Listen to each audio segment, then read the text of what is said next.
बिस्मिल्लाहिर्रहमानिर्रहीम। अस्सलाम वालेकुम friends, evo mean evolution channel पे सुफियान नई वीडियो लेकर हाजिर है। दोस्तों आज की वीडियो में मैं आपको यूक्रेन के ई वीज़ा के बारे में बताऊंगा। दोस्तों ई वीज़ा क्या होता है? ई वीज़ा बेसिकली जो है ऑनलाइन इलेक्ट्रॉनिक वीज़ा से कहा जाता है, जो कि आप जस्ट ऑनलाइन ही अप्लाई करते हैं और उसी वक्त जो है वो आपके डॉक्यूमेंटेशन जो है एम्बेसी को ऑनलाइन ही सब डॉक्यूमेंट्स की सबमिशन होती है। आपने visa application online visa application form fill करने के बाद अपनी फ़ोटो, अपना पासपोर्ट, अपनी हेल्थ इंश्योरेंस, इसके अलावा अपनी जो बाकी डॉक्यूमेंट्स हैं यानी कि बैंक स्टेटमेंट जो है वो आपने ऑनलाइन ही उसको जो है वो अपलोड करके एम्बेसी को सेंड करनी होती है और आपको जो है 2 या 3 वर्किंग डेज के अंदर अंदर जो है ये इलेक्ट्रॉनिक वीज़ा जो है ईमेल के थ्रू जो है रिसीव हो जाता है।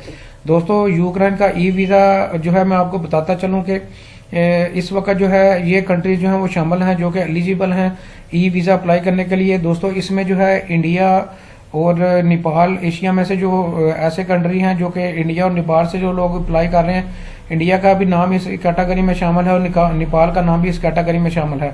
और दोस्तों अनफॉर्चुनेटली पाकिस्तान जो है वो ई वीज़ा कैटेगरी में शामिल नहीं है। अगर आपने ई वीज़ा अप्लाई करना है पाकिस्तान से तो पाकिस्तान से आप ई वीज़ा अप्लाई नहीं कर सकते। आपने फिजिकली वीज़ा ही जो है वो यूक्रेन का जो है वो अप्लाई करना होता है।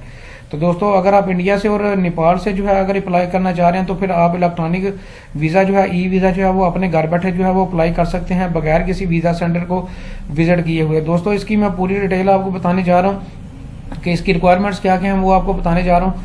दोस्तों सबसे पहले तो जो है आपने एक ऑनलाइन वीज़ा एप्लीकेशन फॉर्म जो है वो फिल करना होता है, जो कि आप ये वीज़ा एप्लीकेशन ऑनलाइन फिल किस तरह से करना है इसकी अलग से मेरी एक डेडिकेटेड वीडियो मौजूद है जिसमें पूरी एक लाइव डेमो है कि जिसमें आप जाके देख सकते हैं कि visa online visa application form जो है वो आपने किस तरह से जो है वो फिल करना है। लिंक नीचे डिस्क्रिप्शन में मौजूद है। इस तरह दोस्तों आपने जो है नेसेसरी डॉक्यूमेंट्स हैं, पासपोर्ट को अपलोड करना होता है, फोटो को घर में अपने लैपटॉप से ही अपलोड करना होता है, जो इंश्योरेंस है उसकी कॉपी भी को भी अपलोड करना होता है। इसके अलावा अपनी बैंक स्टेटमेंट को भी जो है वो आपने अपलोड करना होता है। दोस्तों इसकी वीज़ा फीस की अगर बात की जाए तो अगर आप सिंगल एंट्री वीज़ा के लिए अप्लाई कर रहे हैं तो $20 आपने ऑनलाइन ही जो है जब आप वीज़ा एप्लीकेशन सबमिशन करवाते हैं तो ऑनलाइन ही अपने बैंक के क्रेडिट या डेबिट कार्ड के थ्रू, वीज़ा कार्ड के थ्रू, मास्टर कार्ड के थ्रू, अमेरिकन एक्सप्रेस के थ्रू जो है वो आप सिंगल एंट्री के लिए $20 जो है वो पे करेंगे। अगर आपको डबल एंट्री वीज़ा चाहिए, ई वीज़ा चाहिए तो $30 जो है आपने देने होते हैं। दोस्तों अगर आपने अर्जेंट वीज़ा अप्लाई करना है और आपको अर्जेंट वीज़ा चाहिए तो फिर इस फीस को आपने डबल जो है वो पे करना होता है। और इसी तरह दोस्तों आगे जो है वो आप देख सकते हैं कि बाकायदा लिखा हुआ है कि जो रेगुलर वीज़ा एप्लीकेशन फॉर्म है वीज़ा ई वीज़ा है वो 3 वर्किंग डेज में जो है वो आपको जो है वो इशू कर दिया जाता है। और अगर आपने अर्जेंट वीज़ा अप्लाई किया है तो 1 वर्किंग डे के अंदर अंदर आपको ये ऑनलाइन वीज़ा जो है वो उसी वक्त इलेक्ट्रॉनिक वीज़ा में जो है 1 दिन में जो है वो आपको ईमेल जो है इसकी कंफर्मेशन की आ जाती है। आपने जस्ट उसी ईमेल को जो है प्रिंट आउट लेके और अपनी एयर टिकट लेके जो है वो आप यूक्रेन जो है वो मूव कर सकते हैं। दोस्तों आप आ जाते हैं कि ई वीज़ा जो है वो कौन कौन सी कैटेगरी में आप अप्लाई कर सकते हैं। दोस्तों इसमें बिजनेस कैटेगरी में भी आप अप्लाई कर सकते हैं, प्राइवेट में भी, टूरिज्म के लिए भी, मेडिकल ट्रीटमेंट के लिए, cultural, scientific, educational, sports activities यानी कि सभी कैटेगरीज में जो है आप ई वीज़ा जो है वो घर बैठे अप्लाई कर सकते हैं। और दोस्तों ऑलरेडी जो है ये लिस्ट भी शामिल है उन कंट्रीज़ की जो कि ये 45 कंट्रीज़ हैं जिनके शहरी जो हैं घर बैठे अपना ई वीज़ा जो है वो अप्लाई कर सकते हैं। तो अगर आप दोस्तों इनमें से किसी कंट्री से बिलोंग करते हैं तो आप अपना वीज़ा जो है वो घर बैठे अप्लाई कर सकते हैं।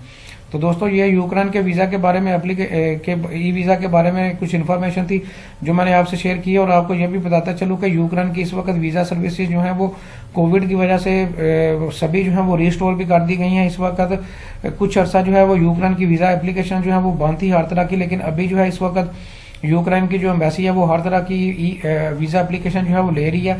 चाहे वो आप ई वीज़ा अप्लाई कर रहे हैं, चाहे आप फिजिकली वीज़ा अप्लाई करेंगे, दोनों वीज़ा कैटेगरी में जो है वो आप जो है वो वीज़ा अप्लाई कर सकते हैं।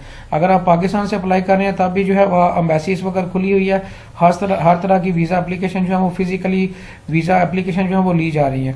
और अगर ऑलरेडी आपने ई वीज़ा ही अप्लाई करना है, अगर आप इंडिया से हैं और नेपाल से अगर आप अप्लाई कर रहे हैं तो फिर आपने जो है वो हर तरह की जो वीज़ा सर्विसेज हैं इस वक्त जो है वो एक्टिवेटेड हैं। आप अपना वीज़ा एप्लीकेशन जो है वो अपना ई वीज़ा जो है किसी वक्त भी अपने घर बैठे अप्लाई कर रहे हैं। हर तरह की वीज़ा कैटेगरी में इस वक्त वीज़ा एप्लीकेशन जो है वो यूक्रेन के लिए ली जा रही है। तो दोस्तों उम्मीद करता हूं कि ई वीज़ा के बारे में आपका यूक्रेन के ई वीज़ा के बारे में पूरा कंसेप्ट क्लियर हो गया होगा।